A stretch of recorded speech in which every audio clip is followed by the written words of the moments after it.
ఒక విషయం ఏంటంటే ఆయన ఈ భూమికి వచ్చినటువంటి ఒక చిన్న కారణము, ఒకే ఒక కారణం ఏంటంటే మానవులను రక్షించటము. ఆయన మానవులను రక్షించడానికి ఈ లోకానికి వచ్చున్నాడు. అయితే రక్షించడానికి వచ్చినటువంటి ఆయన ఆలోచనకర్త, సమాధానకర్త.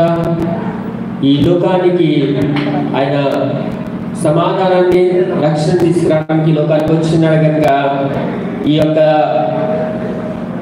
క్రిస్మస్ ఆనందాన్ని మనం పొందుకోవాలంటే మొట్టమొదటిగా మనమందరం కూడా, ఈ స్పేసియల్ గ్రూప్ అందరం కూడా ఒక సమాధానం కలిగి ఆశ్చర్యకరమైనటువంటి ఆలోచనకర్త అయినటువంటి ఆ సృష్టికర్తను మనము నిత్యము మన యొక్క ద్వారాను, మన యొక్క వాయిద్యాల ద్వారా, స్తుతుల ద్వారా ఆయన కనపరుస్తూ ఉన్నట్లయితే ఖచ్చితంగా దేవుని యొక్క నామానికి మనం మహిమపరచగలగం. అయితే ఈ రాత్రి కాలంలో దేవుని యొక్క వాక్యాన్ని బట్టి మనం బలం పొందుదాం. మనం వచ్చిన దైవజనులు ఉన్నారు కనుక వారు కొన్ని మాటలు తెలియజేస్తారు. అయితే నేను చెప్పేది ఏంటంటే ఒకటే, మనమందరం కూడా కలిసి ఈ సువార్త అనేది మన బాధ్యత.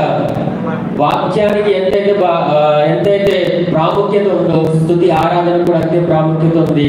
ఆ ప్రాముఖ్యతను మనం కాపాడుకుంటూ దేవుని నామాన్ని నిత్యము మనము ఎదజల్లే వారిగా, దాన్ని ప్రకటించే వారిగా మనం ఉండాలని దేవుని పేట కోరుచున్నాను. అయితే ఈ మొదటి క్రిస్మస్ ఆనందాన్ని మనమందరం పంచుకోవడానికి దేవుడు ఇచ్చినటువంటి గొప్ప కృపను బట్టి ఆయన వందనాలు తెలియజేసుకుంటూ కొన్ని మాటలు దేవుని విడుదలలో దీవించాక మీ అందరికీ కూడా మనం క్రిస్మస్ శుభాకాంక్షలు తెలియజేసుకుంటాను. Happy Christmas to all. Thank you.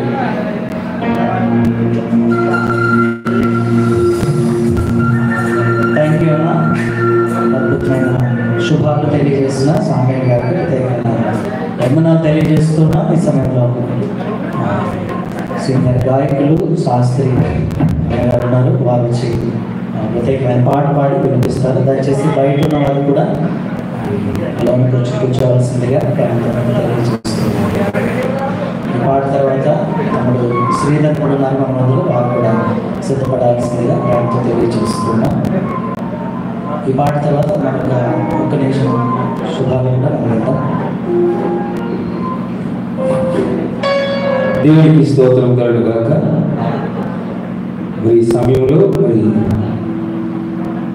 కేసీఎంఈ వారు ఇంత చక్కగా నిర్వహిస్తున్నటువంటి యొక్క క్రిస్మస్ ఆరాధన ఇచ్చినటువంటి నా సంగీత సహోదరులు అందరికీ కూడా హృదయపూర్వక క్రిస్మస్ శుభాకాంక్షలు తెలియజేస్తూ